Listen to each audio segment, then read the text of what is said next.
Om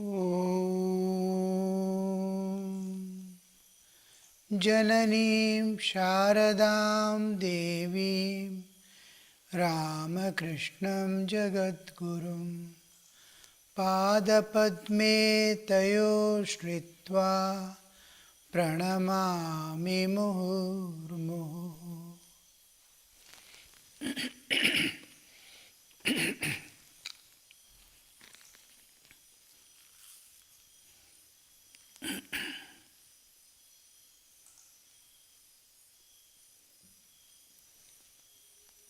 We will continue with the Gospel. Sri Ramakrishna says, all types of things are there in the world, good and bad. But one thing we must remember is, there is nothing in this world which is purposeless. Everything has had a cause behind and a purpose to fulfill. We all have come from the Absolute and we are returning to the Absolute. We are passing through various lives, various experiences that ultimately makes us merge in the Absolute. We are in the every soul that is born on this earth will ultimately reach absolute perfection. All things will ultimately lead. Some good, some bad. Some people may take millions of lives, various things. Again and again they may pass through various experiences because of the past momentum. But one time or other, in one cycle or other, in cosmic cycle or other, kalpa, he has to return back to the source, because his spiritual being putting on a material body. A material body will fall off. Again and again this life continues, the soul continues. The spiritual existence is the ocean in which the soul, S capital, not the soul of the Western concept, Western theology and all. When we see soul means anything other than body, what we call something like antaranga, all things within the body, mind, senses and all this what are ego and all together come into. But when we say soul, it is something independent of spirit, spiritual existence.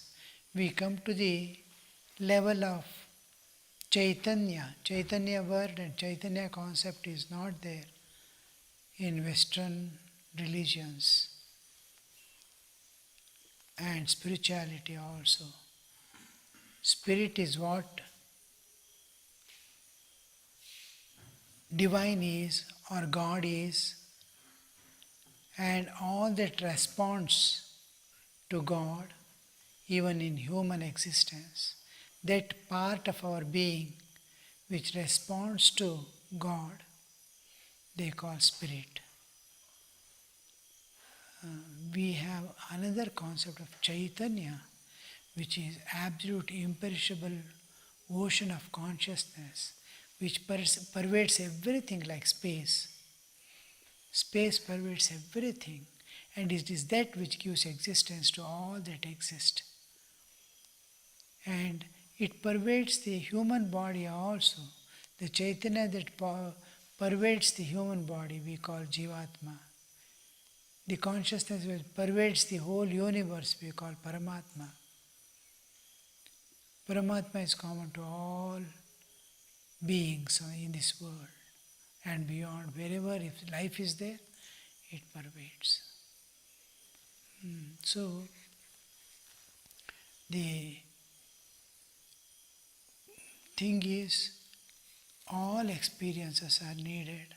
All objects, good, bad, right, wrong, whatever we may conceive at the human level, are essential factors in this universe. Nothing can be removed from here, nor can be added. You cannot delete or create. It is there, it is there. So how to transcend and go beyond? The neighbor is asking again a question. Sir, is it ever possible to realize God by leading the life of a householder? See, the various questions earlier has nothing to do with the realization of God. Now slowly the question is it ever possible to realize God? Means he has totally accepted that ideal that is to be attained. How the awakening and slow inner transformation goes on, you see. When he asks, can I realize God while in this householder's life? Means he wants to realize God, but he feels himself incapable because of lot of burden, responsibilities, duties, all that. Will I be able to realize God? I am not able to give anything to God. Not even time. I have to run here, there to earn my food and maintain my family.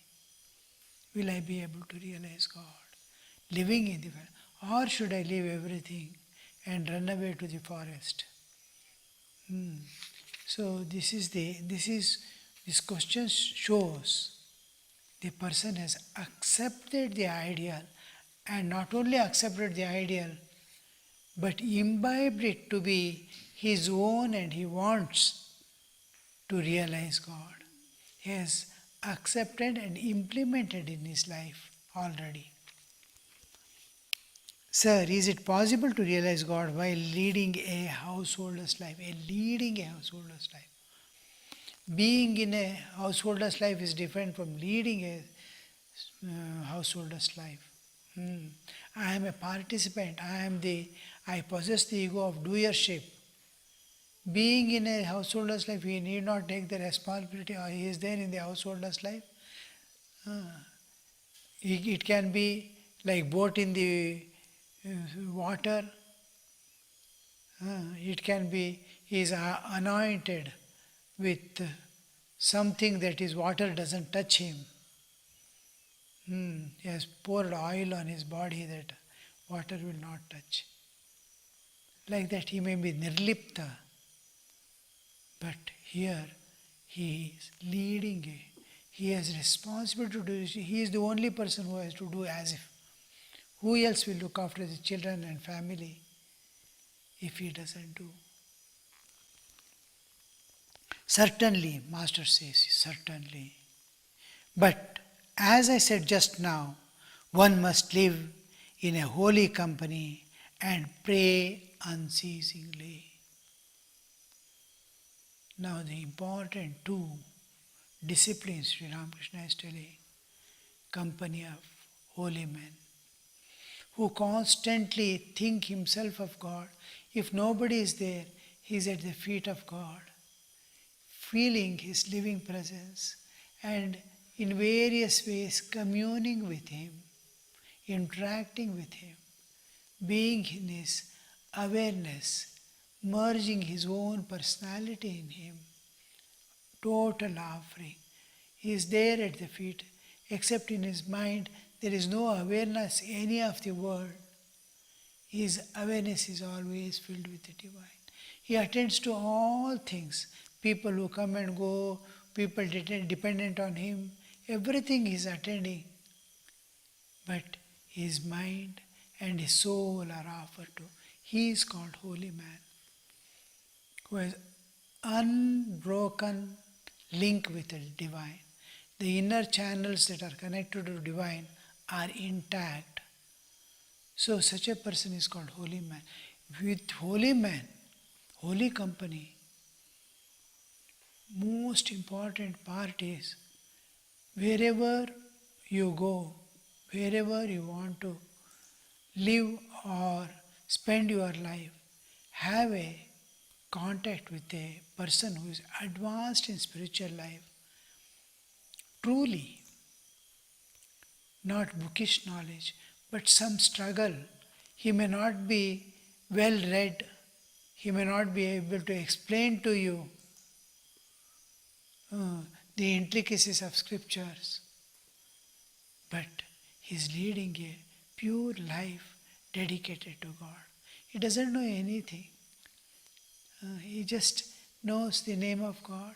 He is living absolutely pure life. And he is at the feet of God. And then we call him a holy man. So holy company, what will it give?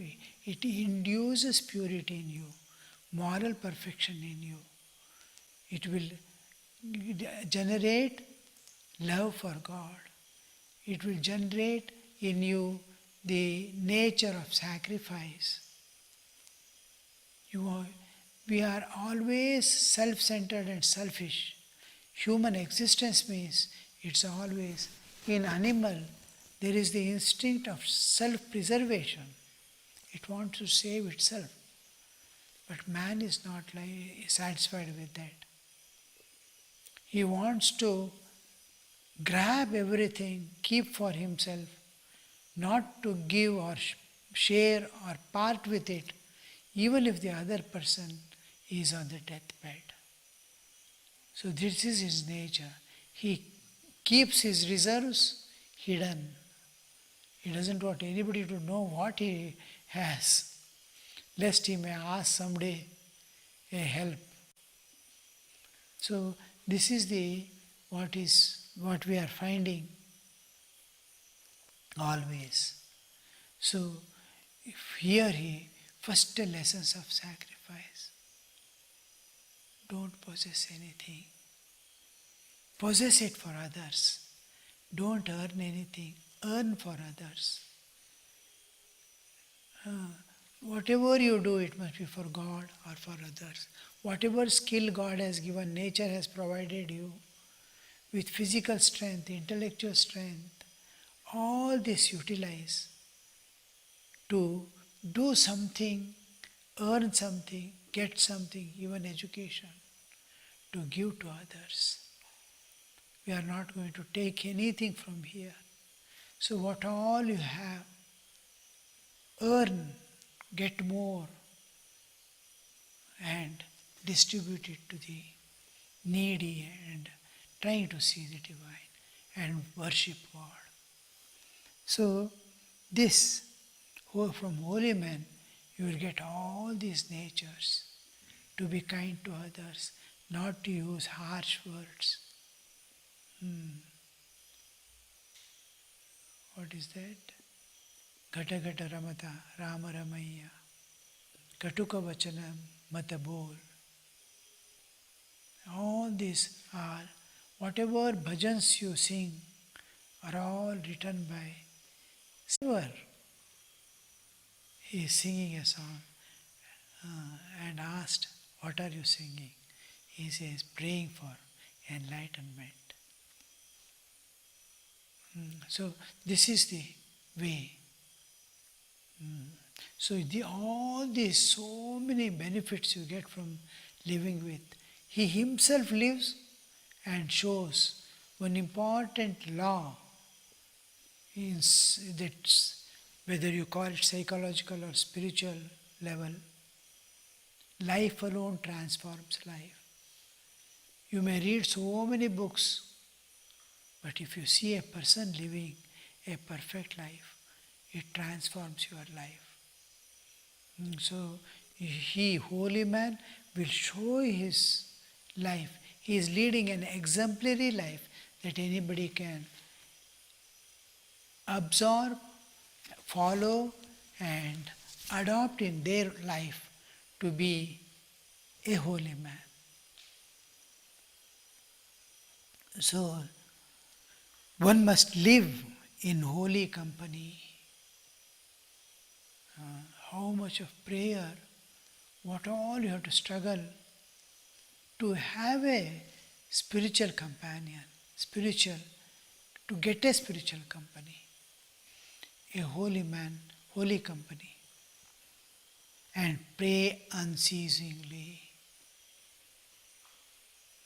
Pray unceasingly, ceaseless. It is anu prarthana.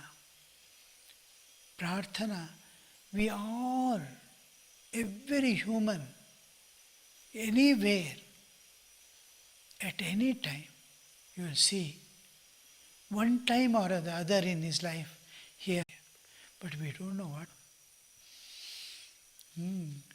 Then, by mistake also, we don't remember God. How much of importance we give to God and hold on to Him, and it has no value at all in life till you get a job, and where it goes, what happens, we don't even know.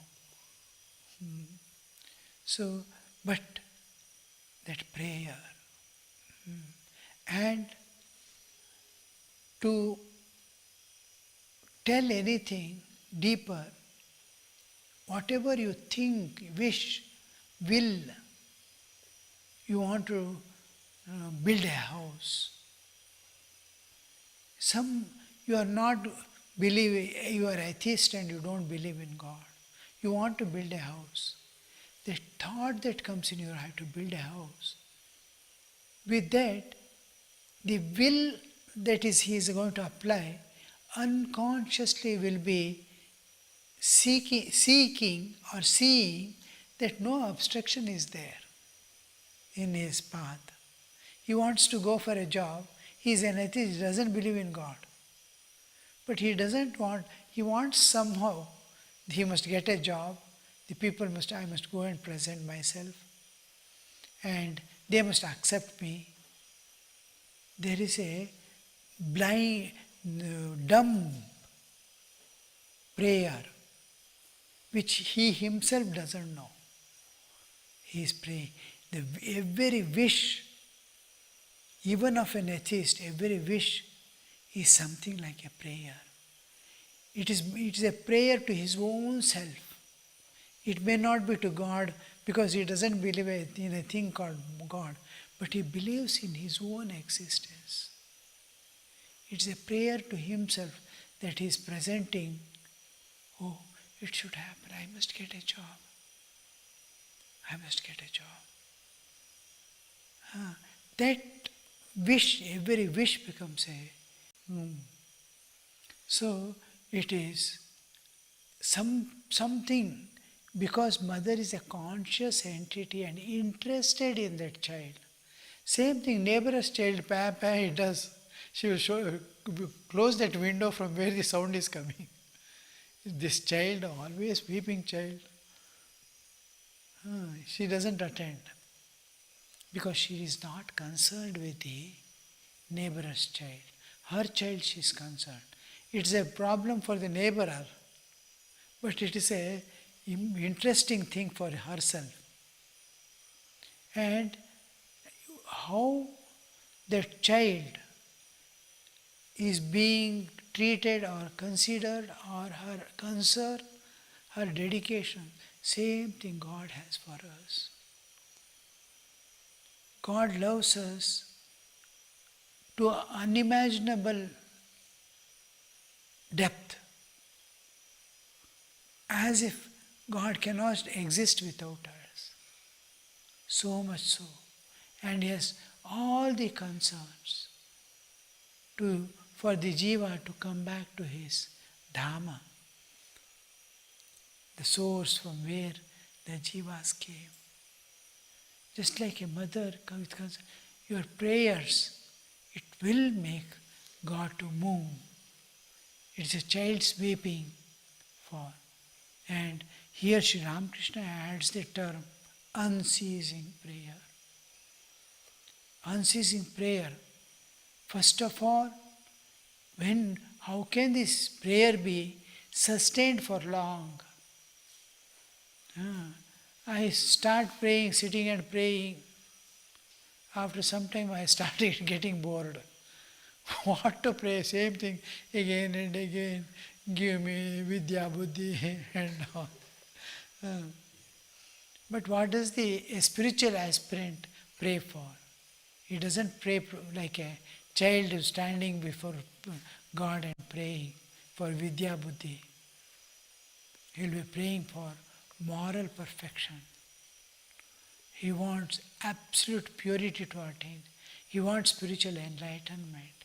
He wants to cross over the nature forever and enter the realm where there is no sukha dukha, but ananda alone. So this prayer, and this prayer has to be to maintain the unceasing prayer. We must be understanding that God has its key, and He alone who can open the door to what I am seeking. Every soul, anywhere you see on this earth or beyond, wherever there is life, they always seek three things: Sukha, Shanti and Swatantriya. It wants happiness. I want to be happy. I don't want dukkha. Sukham bhuyat. And second thing is, I want peace. I want freedom. So this is constantly, man is searching for happiness, for peace and for freedom. Doesn't want to be under anybody's obligation. So these things, who can give? Who is the treasurer? Who is having it? Look at all people are beggars. Whom to go? If you tell him your problems and start weeping, he will present before you his bigger problems. You will start running away, hearing that his problems. Oh, I am better, I am better. Everybody. If you show this much anger, he will show this much anger. All this you will see in the world. Nobody is lacking that. So where can I get? Where can I get? There is a treasure house where it is, whatever you are seeking is like ocean, never ending, endless, and it is God. So first acceptance is, He has everything that I want and He gives. He is my own. With this understanding, one of the important understandings that makes the prayer unceasing. He is mine, He has concern for me, and He has that possession He alone can give and none else can give me. This makes me turn my face totally to Him and never to turn to anybody else for any kind of joy or peace or anything. Nobody has none of the people in the world or none of the powers in the world possesses this to be given to us. So God alone can give and we turn our face to Him. This is the first condition that unceasing prayer can begin. The second thing is, you must know that you are seeking that, and in proof of my seeking that, I don't seek anything else in my life. I will do all duties, help everyone, serve everyone, sacrifice what all I have for others. But I don't seek anything from this world. I don't want any enjoyments. I don't want any possessions. I want you, I want you. So clean ourselves of any holdings or anything holding you, but be of the world. The moment you release your grip on the world and things release yourself from the grips of this world, you can serve anybody. If you become so vast and you become a true sincere person in whom others can confide and to whom you can serve and solve their problems in real sense. Otherwise, with all holdings, you are holding something and it is also holding you, and how can you solve? You can't solve neither your problems, you can solve nor of the others. You can't solve any problem. So you expand.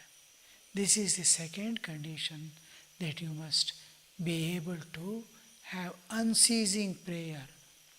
The third is, you must, whenever you pray, you must merge your mind and intellect in your heart. It should not interfere. Will God give me? The mind, buddhi will come. Does God really exist? Something. Has He given to anybody? Have you seen He is giving? These doubts are something which abstract. If you merge your mind, this much faith is sufficient, this much understanding, God has and He will give, I am His. I don't seek anything except God. That is the minimum requirement of a spiritual aspirant. He is called a spiritual aspirant. With this, you have to approach, but merge your mind and intellect in the heart. Heart alone prays. Then the prayer, you are attending to all things. The inner prayer constantly goes on. Oh Lord, help me. I am in this work, you see. See, I am doing this work. Don't leave me and go. Hold me, hold me. I may be carried away. People may carry me away. Something attracting may carry me away. I am here. See where I am amidst people. So everything makes you turn your internal yourself to God, and unceasing prayer becomes. You become more and more helpless. That more prayer will come. Your dependence on God becomes more firm, and God's grace will slowly, you'll be able to receive that. You become patra, a receptacle for the God's grace. What our own ego is resisting, the God's grace, like an umbrella in rain. I am going in rain with an umbrella. Water doesn't touch me. God's grace, I am moving below the God's grace with an umbrella of ego.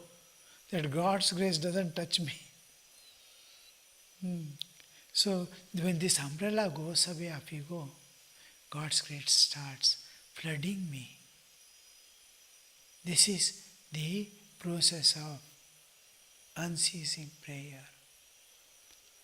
Om Shanti Shanti Shanti Harihi Om Tat Sat Shri Ramakrishna Arpanamastu.